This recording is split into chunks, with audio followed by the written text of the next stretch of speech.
The latest example of a public figure failing to live up to his press is former, as of Friday, Missouri Governor Eric Greitens, a Rhodes Scholar, decorated Navy SEAL, philanthropist and family man. Greitens, who was elected in 2016 in his first try for public office and was already being talked about as a potential president, resigned last week in disgrace.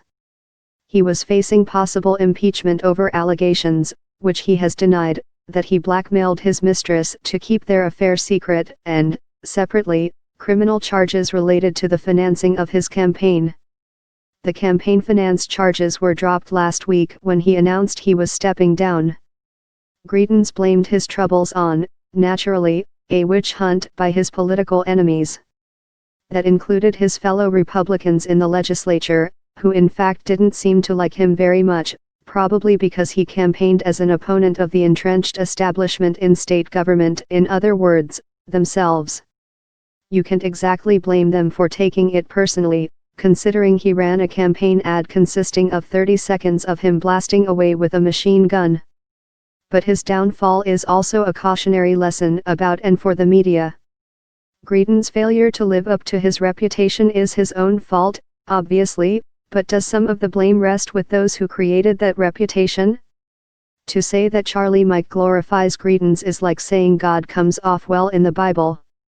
He was a prodigy who was able to roll over in his crib at the age of 1 week, a superbly fit athlete who ran double marathons, a scholar who introduced Mike to his favorite poem by Aeschylus and started a book group for his SEAL team.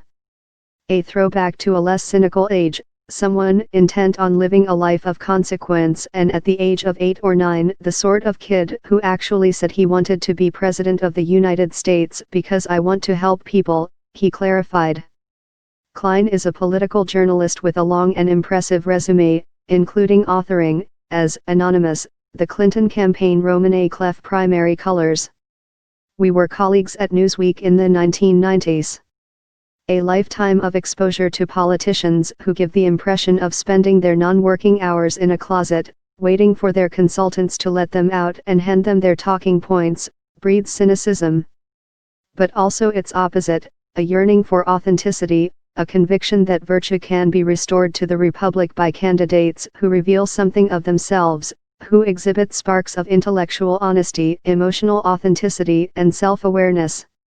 Unfortunately, that can give rise to the dangerous delusion that the journalist has the ability, indeed, the obligation, to discern that quality. To know another's heart. The two outstanding, and opposite, illustrations of this tendency are John McCain and Hillary Clinton. McCain was famous for his accessibility to reporters during his 2000 presidential campaign, for the spontaneous give and take of his campaign bus bowl sessions, his forthright expressions of anger and vulnerability. This worked wonders with journalists thrilled to have a flesh and blood three-dimensional candidate to cover, and they responded with glowing tributes to his principles and courage, qualities that he indeed possessed, and exhibited from time to time, even while occasionally falling short. Clinton was the opposite, controlled, walled off by aides, with a focus group tested answer always at her fingertips. The journalist Amy Kozik's book Chasing Hillary was described by one reviewer as a first-person account of Kozik's failed 10-year quest to see the real Hillary, a persona as inaccessible as the real George Washington.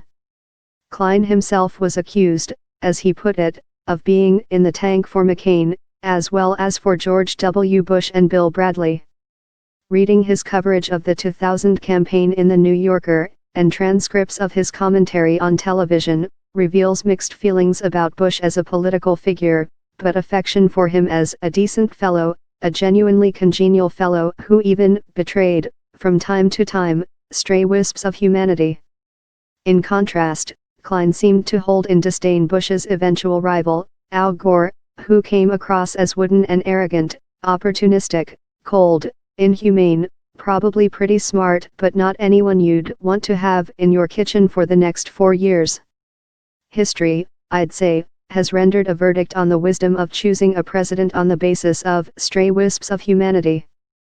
It's not surprising that Klein was enthusiastic about Greitens, who was indeed an extremely accomplished and impressive person, and the opposite of a bland, programmed, professional politician. And, in fact, Klein hasn't entirely changed his mind. As recently as May 19, he posted on Facebook that while Greitens had made mistakes, including a confessed extramarital affair and using the donor list from the mission continues to solicit campaign donations, he'd been accused of far worse, of tying up, blackmailing and taking nude pictures of the woman with whom he was having an affair. To those of us who know Eric, it seemed ridiculous, and it was. Klein doesn't seem to have written anything else in public about Greitens recently, although in an exchange of messages last week he told me he was thinking about it. He added that Greitens' ambition led him astray, not an uncommon story. But Eric Greitens saved lives, dozens of them, and created a great organization that has brought new life and purpose to thousands of veterans. And Klein defends the proposition that journalism can illuminate the character of a subject, provided it's backed by reporting.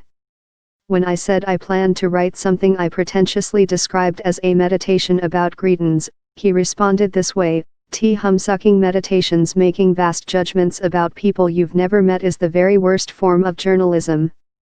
That's why I always wrote a reported column. I have never met Greitens, and so, in deference to my old colleague, I withdraw my thumb from my mouth and disclaim any intention of judging him. My point, however, is about passing judgment on people one has met. I have my share of embarrassing clips in my past, including a cringeworthy profile of a long-ago New York City congressman who resigned a couple of years later facing multiple felony charges, for which he ended up in prison. I spent plenty of time interviewing and traveling with him. I thought I knew him. I can't recall a time when journalists have been under such scrutiny as they are now. On behalf of the profession, I reject the wholesale accusations of carelessness, bias, and corruption that are being casually thrown around. The writers I have worked with, at News Pulse News and elsewhere, are on the whole honest people doing their best at a difficult job. The lesson I hope people, both readers and writers, take from the coverage of Greitens, and of George W. Bush for that matter, is the danger of thinking you know the last word on any human heart and of making political judgments on that basis.